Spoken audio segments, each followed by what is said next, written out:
வணக்கம். பாக்கியலட்சுமி சீரியல் இன்றைக்கான ப்ரொமோவை பார்க்கலாம். 5 ஸ்டார் ரெஸ்டாரண்ட் எம்டியை சந்திச்சுட்டு வந்த பிறகு பாக்கியா செல்வி இனியா டிஸ்கஸ் பண்ணிக்கிட்டு இருக்காங்க.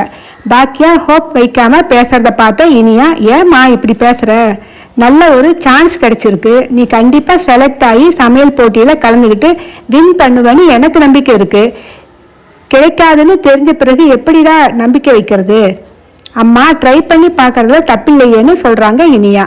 பாக்கியாவுக்கும் செல்விக்கும் அந்த ரெஸ்டாரண்ட்டோட பிரம்மாண்டத்தை பார்த்தோம் அவங்க இவங்களை ஏற இறங்க பார்த்ததையும் நினச்சி உண்மையிலேயே தங்களுக்கு அதில் கலந்துக்க தகுதி இல்லையோன்னு நினைக்கிறாங்க. பாக்கியா வீட்டில் இருக்காங்க. ஈஸ்வரிக்கு சாப்பாடு பரிமாற ஈஸ்வரி சாப்பிட்றாங்க. ஈஸ்வரி செலியன் வரலையான்னு கேட்குறாங்க. இல்லாத ஜென்னி கூட ஸ்டே பண்ணிட்டு நாளைக்கு வரேன்னு சொல்லிட்டான் அப்படின்னு சொல்கிறாங்க. நிரந்தரமாக அங்கேயே தங்கிட போகிறான்னு கேட்குறாங்க ஈஸ்வரி.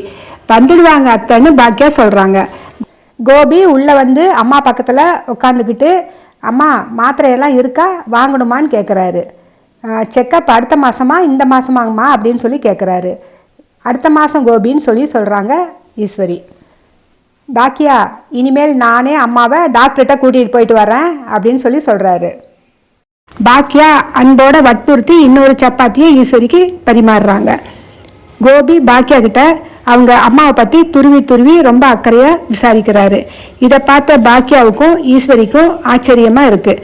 அண்ணன் குடும்பத்தை பற்றியும் கேட்குறாரு. குழந்தை படிப்பு ஹெல்ப் வேணும்னா தயங்காமல் கேட்க சொல்லி செஞ்சிடலாம்னு சொல்கிறாரு. என்னாச்சு இவருக்கு அப்படின்னு பாக்கியா நினைக்கிறாங்க. அம்மா கிட்ட கோபி படிப்பு ரொம்ப முக்கியம்தானம்மா அப்படின்னு சொல்கிறாரு. ஆமாம் படிப்பு ரொம்ப முக்கியம்தான்னு ஈஸ்வரியும் சொல்கிறாங்க. பாக்கியா, அம்மாவை நான் கேட்டதா சொல்லுன்னு சொல்கிறாரு. பாக்கியாவுக்கு ஒன்றுமே புரியாமல் சொல்கிறாங்க.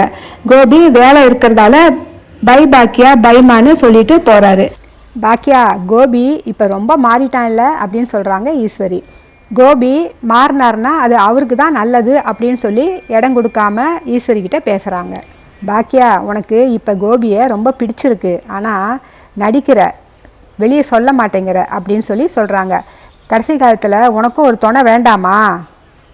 எனக்கு துணை நானே தான், எனக்குன்னு துணையாக நான் இருக்கேன், அது போதும் அத்தைன்னு அந்த பேச்சுக்கு முற்றுப்புள்ளி வைக்கிறாங்க பாக்கியா. இனியா தன்னோட வீட்டில் இருந்து பாக்கியாவுக்கு கால் பண்ணுறாங்க. பாக்கியா சொல்கிறாங்க, கோபி ரொம்ப அக்கறையாக எங்கள் அம்மாவை பற்றிலாம் விசாரிச்சாருன்னு சொன்னதும் அதுக்கு இனியா சிரிச்சுக்கிட்டே, நான் தாம்மா அவர்கிட்ட சொன்னேன் அப்படின்னு சொல்கிறாங்க. அதான் நான் பார்த்தேன் அப்படின்னு பாக்கியா சொல்கிறாங்க. 4 வார்த்தை பேசுறதுக்குள்ளே கீழே சுதாகர் நித்திஷை திட்டுற சத்தம் கேட்குது. அம்மா, ஆஃபீஸில் இருந்து ஒரு அர்ஜென்ட் கால் வருது, நான் வச்சிடுறேன்னு போனை கட் பண்ணிவிட்டு கீழே வந்து பார்க்குறாங்க. நித்திஷ் நல்ல போதையில் தன்னையே மறந்து தானே சிரிச்சுக்கிட்டு இருக்காரு.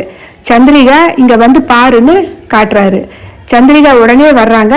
சந்திரிகாவுக்கு சுதாகருக்கும் இடையில் லேசான சண்டை வருது. டென்ஷனில் சுதாகர், எப்போ நீங்கள் 2 பேரும் என் வாழ்க்கையில் வந்தீங்களோ அன்னைக்கு எனக்கு நிம்மதியே போச்சுன்னு சொல்கிறாரு. நித்திஷ் சந்திரிகாவோட மகன். சுதாகருக்கும் நித்திஷுக்கும் சம்மந்தம் இல்லைன்னு புரியுது. என்கிட்ட இந்த சொத்தை பார்த்து தானே நீங்கள் என்னை கல்யாணம் பண்ணிக்கிட்டீங்கன்னு கேட்குறாங்க சந்திரிகா. பின்னாடி நின்று எல்லாத்தையும் கேட்டுக்கிட்டு இருக்காங்க இனியா. இதை சந்திரிகா பார்த்துடுறாங்க. அதுக்கு பிறகு இனியா சுதாகர்கிட்ட இதை பற்றி கேட்குறாரு. ஆனால் சுதாகர் பதில் சொல்லாமல் மழுப்புறாரு. குடிச்சிருக்காரா அங்கிள்னு கேட்குறாங்க. அதுக்கு நித்திஷ், ஆமாம் நான் போதை பொருள் சாப்பிட்ருக்கேன் அப்படின்னு சொல்கிறாரு. உடனே 2 பேரும் நித்திஷை வந்து ரூம்குள்ளே கூட்டிகிட்டு போய் உள்ளே படுக்க வச்சிடுறாங்க.